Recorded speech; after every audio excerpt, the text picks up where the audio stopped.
يا مساء الخير، ازيكم عاملين ايه؟ يا رب تكونوا بخير. انا ما بعرفش خالص في البطيخ بصراحه. بس قررت ان اشتري بطيخه، فقلت لا مش معقول بقى كل ما اجي اشتري بطيخه اخد حد معايا يكون بيفهم في البطيخ. فروحت لبتاع الفاكهه قلت له بقول لك ايه، انا ما بعرفش في البطيخ، فانت نقي لي بطيخه حلوه كده على ذوقك. قال لي لا يا مدام، ده انا هجيب لك البطيخه اللي انت عايزاها. قلت له اوعى تعمل بقى زي الجزار. فالمهم ايه، قال لي لا ده انا هنقي لك ايه بطيخه حلوه. المهم نقى لي واحده، فانا مش عارفه، فقعدت ابص عليها كده، فقلت لبنتي، قلت لها بقول لك ايه، احنا برضه عشان نتاكد ابعتي لشات جي بي تي قولي له البطيخه دي حلوه ولا لا. المهم قال لنا الاوصاف بتاعتها وبتاع. فلقيناها الاوصاف مش منطبقه قوي على البطيخه اللي هو الفكهاني ينقيها لي. فقلت لها قال لها ايه، صوريها وابعتي لي. فصورت وبعتت له. فقال لها لا البطيخه دي قرع. شوفي بطيخه تانية. فانا بقول للفكان، قال لي لا دي البطيخه دي حمرا، وانا افتحها لك. قلت له لا انا مش هينفع افتحها عشان ما اخدهاش ايه، تبهدل لي الدنيا وانا ماشيه. المهم ايه، صورنا بطيخه تانية دي. فالفكهاني قال لي لا دي قرعه، دي مش حلوه. فبعت لشات جي بي تي، قال لي لا دي اللي طالما لونها اخضر غامق كده وفيها الحته الصفرا دي، ومكان ما هي مقطوعه ناشفه، يبقى البطيخه دي هتطلع حمرا، والبطيخه دي 10 على 10. بقيت محتارة أسمع كلام الفكهاني الخبرة ولا أسمع شات جي بي تي اللي طلع لنا جديد ده.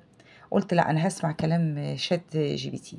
المهم جبت البطيخة وهفتحها بقى دلوقتي واشوف يا ترى بقى كلام الفكهاني اللي صح ولا شات جي بي تي هو اللي صح. هنفتح البطيخة ونشوف مع بعض مين فيهم اللي ايه اللي كلامه مظبوط. بسم الله الرحمن الرحيم. اه، فظيعة فظيعة.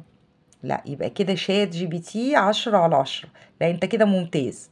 بجد البطيخة طبعا هي في الحقيقة مش يعني هي لونها دلوقتي فاتح شوية، لكن هي حمراء قوي قوي. ودقناها بقى، لسه هدوق لكم حتة كده. بصوا مسكرة تسكين ما شاء الله، نحل يعني، سكر كده. فبصراحة كده احنا اعتمدنا شات جي بي تي. اي بطيخة بعد كده قعد يقول لي الاوصاف طبعا قبل ما اساسا اصورها وابعتها له. قال لي اهم حاجة تكون خضرة خضار جامد وفيها خطوط كده زي شخبطة.